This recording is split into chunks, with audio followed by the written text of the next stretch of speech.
Welcome back. You're watching Our Talk with me, Jujhar Singh. We're chatting to and hearing the music of one of the greatest musicians in the world, Pandit Shiv Kumar Sharma. Shivji, I'm very intrigued by the Shiv-Hari combination. You and Pandit Hari Prasad Chaurasia. You know, you've made this album Call of the Valley, which is the biggest selling classical music album in India. You've also scored film music for Silsila, Chandni and many other films as well. What is it about this pairing? I met Hariji first time, I think, in Delhi, in Youth Festival, briefly. And later on, we met for the first time in Mumbai in 1961. And then it became a friendship, lifetime friendship. Is it about the two people, you and Hariji, who gel very well? Or is it also about the instruments? His flute and your santoor, how well do they gel together as musical instruments? I think these two instruments are the ideal combination for playing a duet, because the sound of two instruments are totally different. This is a string instrument, that is a wind instrument. But when they are played together, they create beautiful music. And that's how... so it's the combinations of the instruments that also works well that's very, very in the Shiv-Hari relationship. And then we met Yash Chopra. Then he offered us Silsila in 1980. And this Silsila started from there. And in fact, you got Amitabh Bachchan to sing for the first time in that film. That was the first time he ever sang, you know. He sang two songs in that. That holy song, Rang Barse, is evergreen song all the time. Every Holi, it's played everywhere. The other song which he sang was Neela Asman So Gaya, which was in two parts. The solo was sung by Lataji and another solo by Amitji also. And then, of course, is Dekha Ek Khwab, which, of course, everybody knows. Yes, that was a very unusual song, and in which there's a poetry, and that becomes the antra or interlude music of the... I don't think before that or after that, that kind of concept of a song was thought about. And maybe if you want, I can just demonstrate that. Absolutely, it would be great.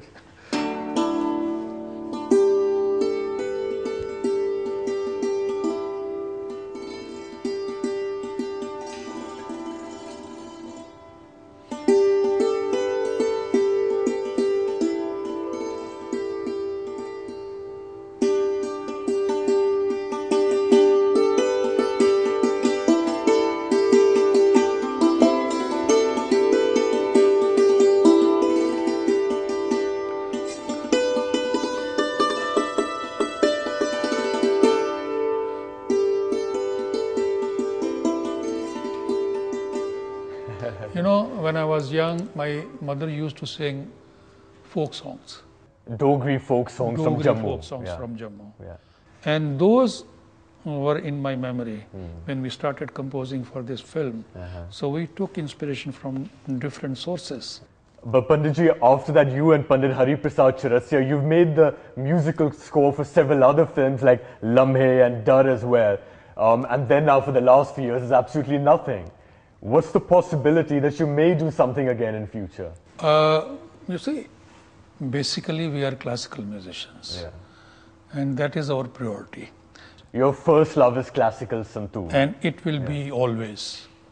And that is the reason nowadays people keep on asking us, when are you doing the next film? And now the scene is different. And the kind of music and poetry we are hearing these days, maybe it's not our style of music, but it's good. What the film requires, that kind of music is there. Right. So someone would have to really persuade you, someone would have to have the right film, the script, the kind of inspirations that you like, then you may consider There should be a subject where there is a scope for melody. Melody is the essence of music. Nowadays, I hear people talking, every 3 months, new sound is coming. I don't understand what that means.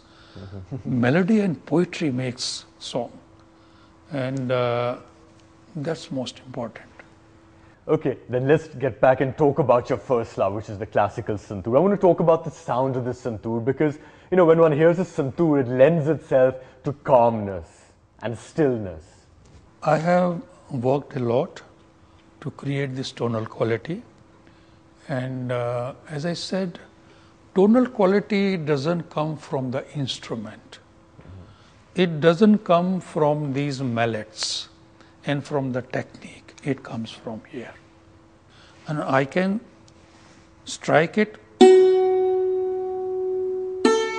I can hit it, and I can cajole it.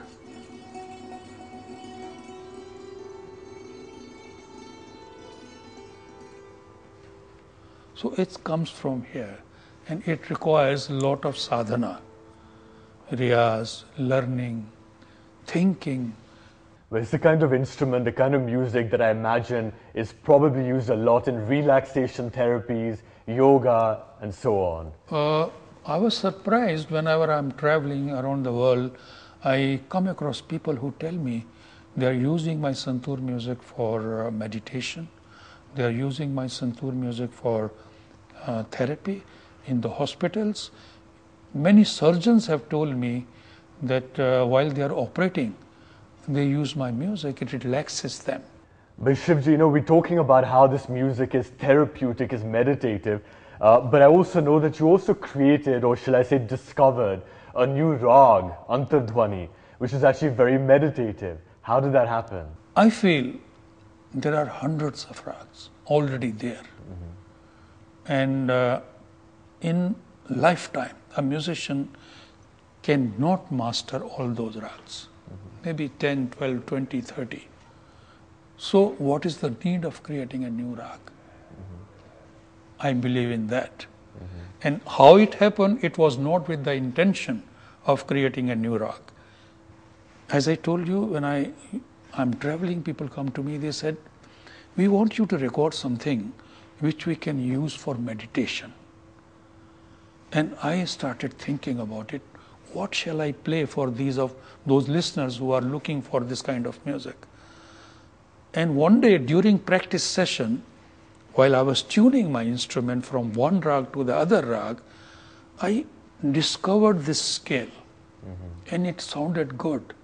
And I played for a few days. And I felt when I play this music, it takes me inward. And let me record this. So I discussed with Music Today. They said, okay, we'll do that. And after we recorded it, they said, what is the name of the rag? I said, I haven't named it. So then I said, okay, because when I play it, it takes me inward. So let me name it Antardhwani, inner sound.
What can I say? One doesn't actually feel like talking after hearing a rag like this. Thank you. It's the kind of rag and the kind of music that leads to silence here. We should experience what happens when we finish and you clap. That is the point where one should keep silent. And then you can go inward. So if when you are performing this rag or maybe some other rag, if the audience actually doesn't clap but they are silent, you would actually prefer that reaction? Of course, because then you are with that sound. You take it in and you be with that. And that is what we call shunya. It finished, but still it's echoing inside and you are with that. Shivji, how do you feel when you play the Santoor and afterward as well? For me, this is meditation, this is prayer, and this is everything. You've also been a devotee of Sri Sathya Sai Baba. You met him in 1968. You've played for him many times in Puttaparthi. How has he inspired you? I used to be a skeptic about Baba. And I used to argue with people. Okay, Vibhuti is materialized, so what? In what way it is helping the humanity? That was Shiv Kumar Sharma arguing like that in 60s. But when I met Baba, I had never experienced that kind of love. The love which only your mother can give you. It was beyond that. First of all, that was which hit me. Beyond his love, his service to the humanity, what he did. And he never wanted publicity for that. This is the only example of Baba who never came on any television to explain, to tell what he was doing. He was doing silently for the humanity. He was helping the poor, giving them drinking water, giving free education, giving free medical aid, but not wanting anything in return. I can also see that you're wearing 3 rings that I think Baba must have given you. Yeah, Baba materialized it for me. And these are his blessings. And he used to say, this is my contact with you. How did you feel when he left his body recently? Baba is beyond body. He used to tell us always that don't be attached with my body or your body. We always are attached with our body, first of all. And we assess everybody by appearance, by physical form.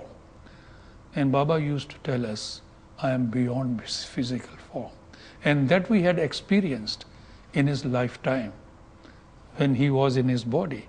And still we are experiencing it. He is always with us. He is in our hearts. Well, Shivji, it's been a very absorbing conversation I've had with you. Thank you very much for joining us on our talk. It was a pleasure talking to you, and I enjoyed it. And it would be very nice if you can actually leave us with something on this Santoor. Definitely, and no matter wherever I am playing my concerts, people request me to play some kind of Pahadi. Mm-hmm. And that's my favorite melody also. Uh-huh. And I'm going to play a self-composed composition based on that rag. But I would call it Mishra Pahadi because there will be other notes also. All right. Thank you very much.